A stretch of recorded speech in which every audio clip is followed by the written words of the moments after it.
नमस्कार, एक बार फिर से स्वागत करता हूँ आप सभी का मेरी इस छोटी सी पहल में जिसका नाम है उल्टी टी शर्ट।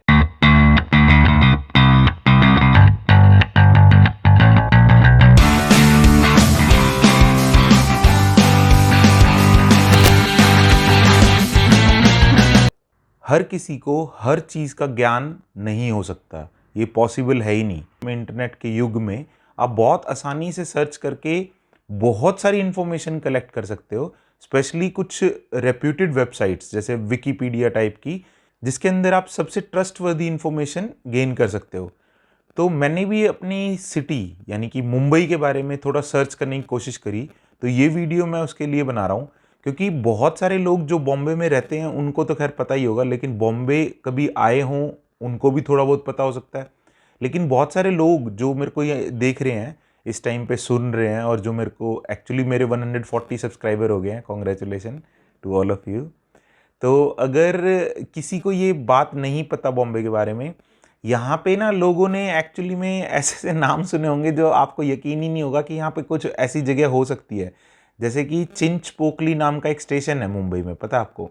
और नाला सोपारा और साकीनाका, ये सारी जगह है यहाँ पे। चूना भट्टी। एक बारी मेरे दोस्त से बात हो रही थी तो मैंने कहा मेरा ऑफिस अंधेरी में है, तो कहता अंधेरी में कहाँ पे? तो मैंने कहा साकीनाका में।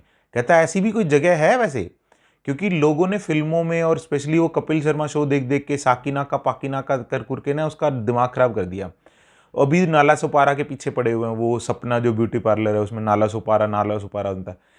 सोपारा नाम का ये पोर्ट जो कि बहुत ही इंपॉर्टेंट और बहुत ही ज़्यादा फेमस था उस टाइम पे बाहर के ट्रैवलर्स के लिए और ट्रेडर्स के लिए।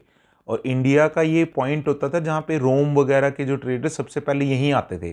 तो मैं आज आपके सामने कुछ इंटरेस्टिंग फैक्ट्स लेके आता हूँ मुंबई के बारे में, जो कि एक्चुअल में आप लोगों को भी नहीं पता होगा जो मुंबई में रहते हैं। मैं अपनी कहानी शुरू करता हूँ चंद्रगुप्त मौर्य यानी कि सेकंड सेंचुरी से। चंद्रगुप्त मौर्य का इतना बड़ा शासन होता था, इस मैप में आपको दिख रहा होगा जो पूरा मार्क्ड एरिया है वो पूरा चंद्रगुप्त मौर्य का साम्राज्य था। और ये लोग आए थे गंगा किनारे से। और ये लोग थे, ये चंद्रगुप्त मौर्य जो थे वो बुद्धिस्ट थे। इन ये सारे बुद्ध, तभी आपने देखा बिहार के अंदर भी बुद्ध के बहुत सारे टेम्पल वगैरह हैं और ये सब कुछ है, वो वहीं से आए थे।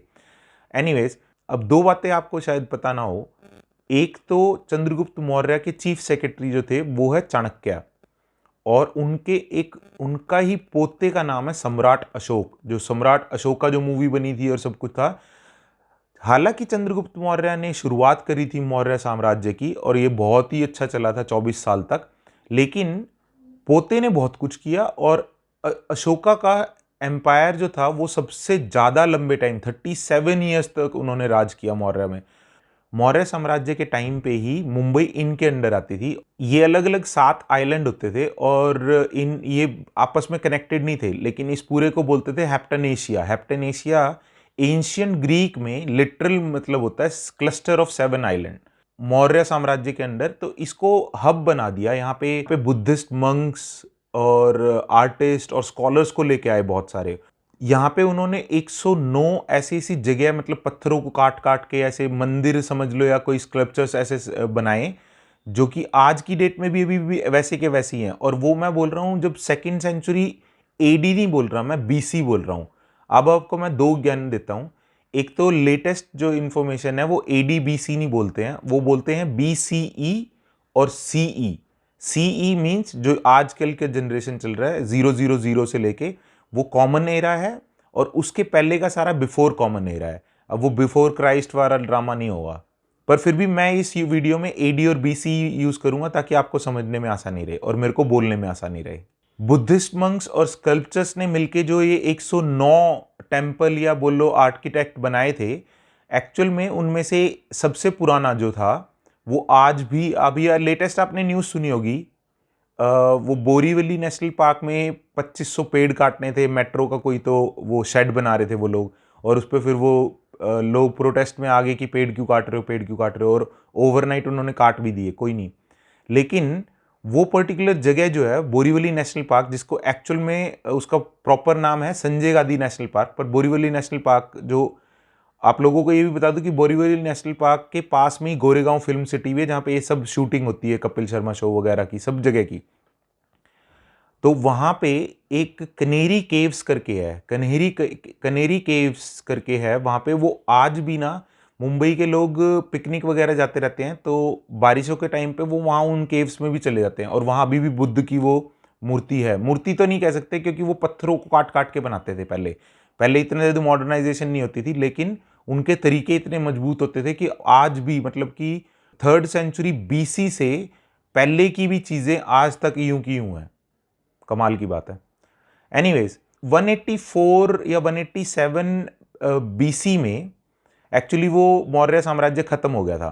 तो उसके बाद ये मुंबई का एरिया जो था वो सातवाहन करके एक डायनेस्टी होती थी, उनके पास गया। और उसके इमीडिएटली बाद गया, एक होता था आभे डायनेस्टी, एक होती थी वाकाटक डायनेस्टी। आभे डायनेस्टी वेस्टर्न महाराष्ट्र की होती थी और वाकाटक होती थी विदर्भ की। इन दोनों ने कोलैबोरेशन करके इस पे राज किया थोड़े सालों तक, और थोड़े नहीं 167 सालों तक राज किया इधर। 417 एडी तक उन्होंने राज किया। अब 4th सेंचुरी के बाद आती है 5th सेंचुरी। 5th सेंचुरी में ये पूरी जगह आई कालाचुरी डायनेस्टी के अंदर। एक्चुअल में देखा जाए तो कालाचुरी डायनेस्टी भी मौर्य से ही कनेक्टेड थी कहीं ना कहीं, क्योंकि ये पहले कालाचुरी जो थे वो मौर्य के जागीरदार माने जाते थे, जो एक्चुअली में उनकी जमीनों की संरक्षा या कुछ प्रोटेक्शन करते थे। तो 5th सेंचुरी में 520 से लेके, यानी कि अभी अगर 2020 चल रहा है तो 520 से लेके 550 तक जोगेश्वरी केव्स बनाई गई थी वहां पे। और जोगेश्वरी अगर किसी को नहीं पता है, वैसे तो कईयों को नहीं पता होगा जो आउटसाइड मुंबई वाले हैं, वो अंधेरी तो सुना ही होगा, और गोरेगांव फिल्म सिटी अभी मैंने बोला ही था, उसके बीच में पड़ती है जोगेश्वरी, जो कि एक्चुअल में इतना ज्यादा महत्व वगैरह कुछ दिया नहीं जाता। लेकिन यहाँ की केव्स जो थी 520 और 550 में बनाई गई थी कालाचुरी डायनेस्टी के द्वारा। वो शायद अभी भी हैं। 6th सेंचुरी में ये चालुक्य डायनेस्टी के अंदर गया, जिस पे राज किया था पुलकेशिन द्वितीय ने। फिर 7th सेंचुरी के मिड तक आते आते रक्षाकूट करके एक डायनेस्टी होती थी, उसके अंडर चला गया ये। और फिर यहां राज किया दंती दुर्गा ने। जो सबसे बड़ा टाइम किसी ने राज किया था इधर, वो शुरू हुआ 8th सेंचुरी में। 810 से लेके 1240 तक, यानी कि 8th सेंचुरी से लेके almost half of 12th century तक इधर सिलहारा डायनेस्टी ने राज किया। सिलहारा डायनेस्टी ने यहाँ पे क्या क्या बनवाया, यहाँ पे एक बहुत ही ज्यादा फेमस वाल्केश्वर मंदिर है, वो भी उन्होंने बनवाया था। उसके सामने बाण गंगा करके पानी का पूल है वो, और एलिफेंटा केव्स भी इन्हीं डायनेस्टी ने, इस सिलहारा डायनेस्टी ने बनवाए। 13th सेंचुरी में यहाँ पे एक इटालियन आया जिसका नाम था मार्को पोलो। मार्को पोलो ने राजा भीमदेव के लिए एक कैपिटल बनाई जिसका नाम था माहिकावती। माहिकावती आज की डेट में मॉडर्न ज़माने में बन गया प्रभा देवी एंड माहिम। वो एक्चुअली एक आइलैंड होता था, one of the 7 island in Bombay. तो वो बन गया उनका कैपिटल। उसके बाद राजा भीमदेव की मृत्यु होगी 1303 में। उसके बाद उनका लड़का बना राजा, जिसका नाम था प्रताप बिंबा। प्रताप बिंबा ने भी यहाँ पे बहुत कुछ किया। प्रताप बिंबा ने यहाँ पे अपनी कैपिटल मरोल को बनाया। अंधेरी ईस्ट में, ये आज की डेट में मरोल करके एक जगह है जहाँ पे 7 हिल्स हॉस्पिटल बहुत फेमस है। मरोल पहले इसका नाम था प्रतापपुर। जब प्रताप बिंबा इधर के राजा थे तब उन्होंने ये अपनी कैपिटल बनाई थी।